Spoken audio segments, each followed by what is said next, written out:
నన్ను ఒక bro question అడిగారు. అంటే ఎలా అంటే శివుడికి ఎలా పూజ చేయాలి బ్రో, అంటే ఎలా పూజ చేస్తే మనల్ని మెచ్చుకుంటాడు, మనకి కష్టాలనే పోతాయి అంటే ఎవరికైనా ఇదే డౌట్ ఉంటుంది కదా.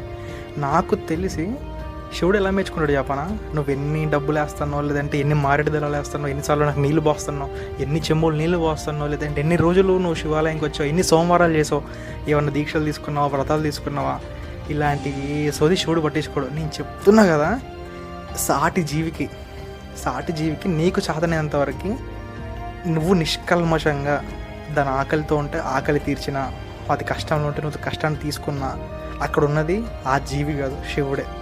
నిజం చెప్తున్నాగా, అలాంటి వాళ్ళని శివుడు మెచ్చుకుంటాడు. నువ్వు రోజు గుడికి వెళ్ళాల్సిన అవసరం కూడా లేదు. ఇప్పుడు ఒకటే చెప్తా, వివేకానంద రోజు గుడికి వెళ్ళి రోజు పూజ చేశాడు అమ్మవారికి కానీ ఆ శివుడికి కానీ. మీరు గమనించండి, వివేకానంద ఫొటోస్లలో బొట్టు కూడా పెట్టుకొని ఉండదు. హీ డూస్ కర్మ అంత గొప్పది. శివుడు ఏంటంటే మొక్కుతో పాపాలు తీర్చేస్తా అనే కాన్సెప్ట్తో శివుడు మిమ్మల్ని మెచ్చుకోడు. నేను గుడికి వచ్చేసా, నేను నీళ్ళు పోసా, అభిషేకాలు చేసా, రోజు వస్తూ ఉంటాను, నేను పొద్దున్నే వెళ్ళేసా, 5ంటికి వచ్చేస్తా, నువ్వు వినే తప్పులనే శివుడు క్షమిస్తాడా? అస్సలు క్షమించాడు.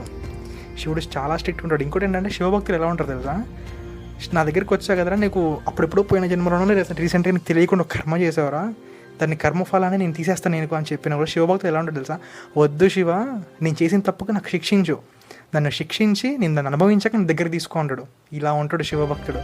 సో శివభక్తుడు చేసే కర్మ కానీ పూజ కానీ ఎలా ఉంటుంది తెలుసా, ఒక 100 సంవత్సరాలు కూర్చొని తపస్సు చేస్తే ఎలా ఉంటుందో, వీడు ఒక్కరోజు శివాలయంకి వెళ్ళి శివుడికి అభిషేకం చేస్తే అంతలా ఉంటుంది, అంత తీవ్రంగా ఉంటుంది. చేస్తే కొన్ని 100 కర్మలు తరుముతున్నా సరే వీడి నుంచి ప్రతి జీవికి హితమే చేస్తాడు. శివుడు అలా తయారు చేస్తాడు, లిటరల్లీ శివుడు అలా తయారు చేస్తాడు భక్తుల్ని. కష్టాలు వస్తూ ఉంటాయి, పోతూ ఉంటాయి, ఇంకా ప్రాబ్లమ్స్ ఎక్కువైపోయినా కూడా శివభక్తుడు చలించడు, వాడిని అంత స్ట్రాంగ్ చేస్తాడు.